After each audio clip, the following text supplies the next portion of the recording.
The session that we're doing today is a component of a full training session that we use quite a bit, even with our senior team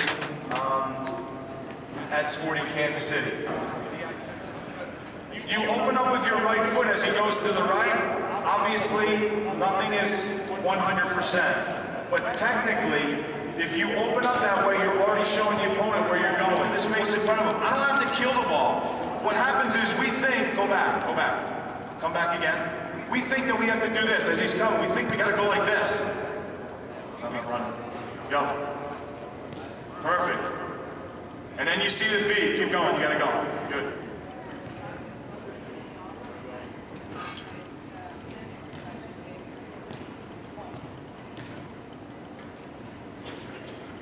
We play again. That last ball, it's not a good entry ball. The other thing is, you have to be very specific on what kind of ball you want into the forward. It's got to be something that you keep possession from, and it's got to be something that you can get a chance off of. Open the game up, boys. Open the game.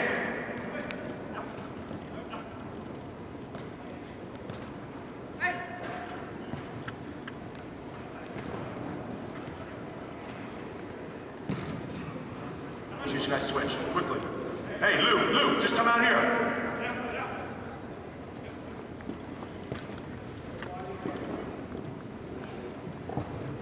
So you get around. Play wide. There you go, good stuff. Next ball. Open the game up, boys. Open the game up. Good, JoJo. Good, play. Good, Z's got the next ball. On that last action, while the yellow was attacking, the orange did a very good job in the balance. Good, finish it. Good, next ball. That's good action, boys. Good, next ball, Z. Gotta recover.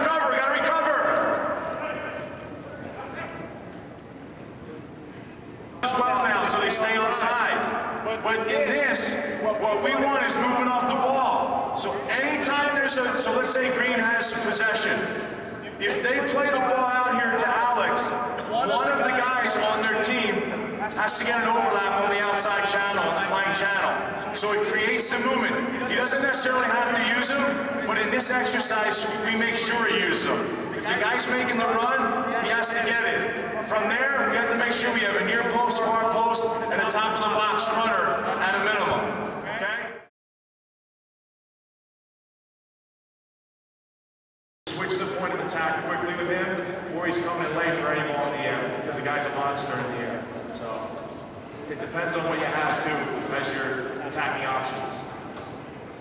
Yeah, but for us, that's the way we play. We want him to come in late, because then what happens is that the outside back on that side should be tucked in with the game and be connected to his back four, right? Now all of a sudden where he's coming from is hopefully from an area that he's not paying attention to.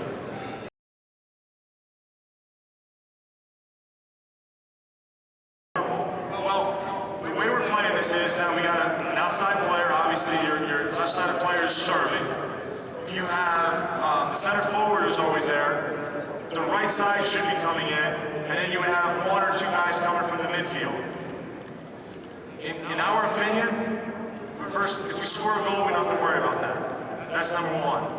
Number two is that as we're approaching up the field, and those guys are going and the crosses coming in, eventually, tactically, you start working on that. If I was the guy who received the original ball out wide, and I received the ball, and now here comes the outside back, when I give him the ball, I'm closing this space on top of the box, because if the ball's cleared to this side of the field, I'm here. We should have the same thing on the other side, and we should be having a holding midfielder there, and most likely, at a minimum, our two central defenders, if not our outside back on the other side. We got to be able to defend with that, and that's just another whole component of us being able to deal with numbers down defensively. We want to win the ball as high up the field as we possibly can, so that we use the least amount of energy to get a chance off a goal. And then if the rebound comes out, we want to be in a position to win it again, to get the second chance as well. I'd rather the guy take his chance, miss, and then we all get back recovered into our position because it's a goal kick or what have you, instead of being really tentative, have them win it, and now we're sort of in that in-between place, and now they pick us apart. We got to be aggressive there. If we're going to go, we're going to go.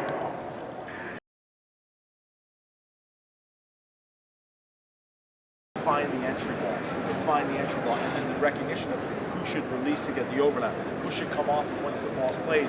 Is it the guy that's 3 yards behind, or is it that you're playing it in, and I'm probably the best guy to run in and get the ball off of him and take the shot? You're building the play that way, because once you get in there, now when you get into your game situation, your players are now all of a sudden, oh, okay, I see, it's 3v3 in this area, I play into the forward, but guess what? You're taking off because he's going to play you in the combination play. You follow where I'm coming from? That's the idea of it.